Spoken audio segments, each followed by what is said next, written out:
இன்றைய இறைவார்த்தை. இன்றைய தினத்துக்கு உரிய முதலாம் வாசகம் இறைவாக்கினர் மீகா நூலில் இருந்து. ஆண்டவர் கூறுவது இதுவே: நீயோ எப்ராத்தா எனப்படும் பெத்லகேமே, யூதாவின் குடும்பங்களுள் மிக சிறியதாய் இருக்கின்றாய். ஆயினும் இஸ்ரேலை என் சார்பாக ஆளப்போகின்றவர் உன்னிடமிருந்தே தோன்றுவார். அவர் தோன்றும் வழிமரபோ ஊழி காலமாய் உள்ளதாகும். ஆதலால் பேறுகால வேதனையில் இருப்பவள் பிள்ளை பெறும் வரை அவர் அவர்களை கைவிட்டு விடுவார். அதன் பின்னர் அவருடைய இனத்தாருள் எஞ்சியிருப்போர் இஸ்ரேல் மக்களிடம் திரும்பி வருவார்கள். அவர் வரும்போது ஆண்டவரின் வலிமையோடும் தம் கடவுளாகிய ஆண்டவரது பெயரின் மாட்சியோடும் விளங்கி தம் மந்தையை மேய்ப்பார். அவர்களும் அச்சமின்றி வாழ்வார்கள். ஏனெனில் உலகின் இறுதி எல்லைகள் வரை அப்போது அவர் மேன்மை பொருந்தியவராய் விளங்குவார். அவரே அமைதியை அருள்வார். இது ஆண்டவர் வழங்கும் அருள்வாக்கு. இறைவா, உமக்கு நன்றி.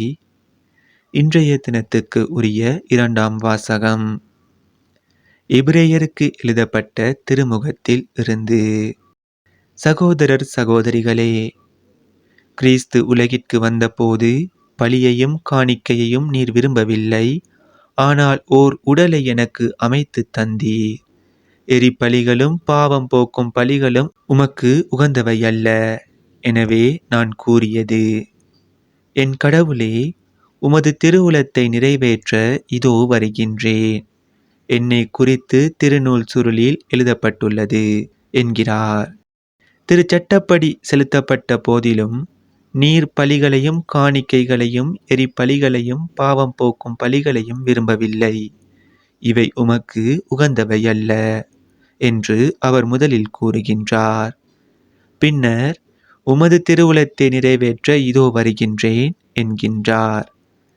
பின்னையதை நிலைக்க செய்ய முன்னையதை நீக்கிவிடுகின்றார். இந்த திருவுளத்தால் தான் இயேசு கிறிஸ்து ஒரே ஒரு முறை தம் உடலை பலியாக செலுத்தியதின் மூலம் நாம் தூயவராக்கப்பட்டிருக்கிறோம்.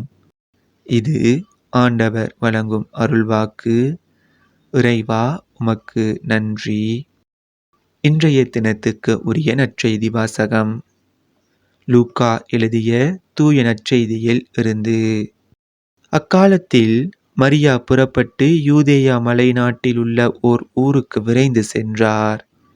அவர் செக்கரியாவின் வீட்டை அடைந்து எலிசபெத்தை வாழ்த்தினார்.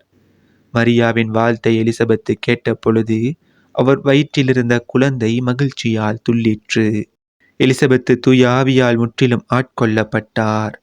அப்போது எலிசபெத்து உரத்த குரலில், பெண்களுக்குள் நீர் ஆசி பெற்றவர், உம் வயிற்றில் வளரும் குழந்தையும் ஆசி பெற்றதே. என் ஆண்டவரின் தாய் என்னிடம் வர நான் யார்? உம் வாழ்த்துரை என் காதில் விழுந்ததும் என் வயிற்றினுள்ளே குழந்தை பேறு வகையால் துள்ளிற்று. ஆண்டவர் உமக்கு சொன்னவை நிறைவேறும் என்று நம்பிய நீர் பேறு பெற்றவர் என்றார். இது நம் கிறிஸ்து இயேசு வழங்கும் வாழ்வு தரும் நற்செய்தி. கிறிஸ்துவே, உமக்கு புகழ். இன்றைய தினத்துக்கு உரிய சிந்தனை துளிகள். வாழ்வின் சந்திப்புக்கள். சந்திப்பு மனித வாழ்வின் அங்கமாகும். நாம் பேசும்போது நம் உதடுகள் கூட சந்திக்கின்றது. மரியாள் எலிசபெத்தை சந்திக்கிறார். இது வெறும் இருவரின் சந்திப்பு அல்ல, யுகங்களின் சந்திப்பு, விசுவாசத்தின் சந்திப்பு, பழைய ஏற்பாடு மற்றும் புதிய ஏற்பாட்டின் சந்திப்பு. ஆக மரியாள் எலிசபெத்தை சந்தித்தது மாற்றத்தின் மற்றும் புது வாழ்வின் சந்திப்பு. அன்னையின் சந்திப்பு இங்கு 4 வகையில் மாற்றங்களை ஏற்படுத்துகின்றது. முதலாவது மகிழ்ச்சி. அன்னையின் சந்திப்பு எலிசபெத்துக்கும் அவர் வயிற்றிலிருந்த குழந்தைக்கும் மகிழ்வை தருகின்றது. இரண்டாவது தூய ஆவி. அன்னையின் சந்திப்பின் நிமித்தமாக எலிசபெத்து தூய ஆவியால் ஆட்கொள்ளப்படுகின்றார். மூன்றாவது உதவி. முதிர்ந்த வயதில் கருத்தாங்கிய எலிசபெத்துக்கு அன்னையின் சந்திப்பு மிக பெரும் உதவியாக இருந்திருக்கும். நான்காவது இயேசு. சந்திப்பின் வழியாய் அன்னையானவள் தன் வயிற்றிலிருந்த இயேசுவின் பிரசன்னத்தை அவர்களுக்கு தந்து அவர்களில் மகிழ்ச்சியையும் தூய ஆவியையும் தந்தார். இன்று நமது வாழ்க்கையிலும் ஒவ்வொரு நாளும் நாம் எண்ணற்ற மனிதர்களை சந்திக்கின்றோம். இன்று எனது சந்திப்புகள் பிறருக்கு மகிழ்ச்சியை, உதவியை, தூய ஆவியை மற்றும் இயேசுவின் பிரசன்னத்தை தருகின்றதா? சிந்திப்போம். இறைமகன் நம்மை சந்திக்கும் கிறிஸ்துமஸ் பெருவிழா நம் வாழ்வில் இத்தகைய மாற்றங்களை தரும் சந்திப்புகளை உருவாக்கட்டும்.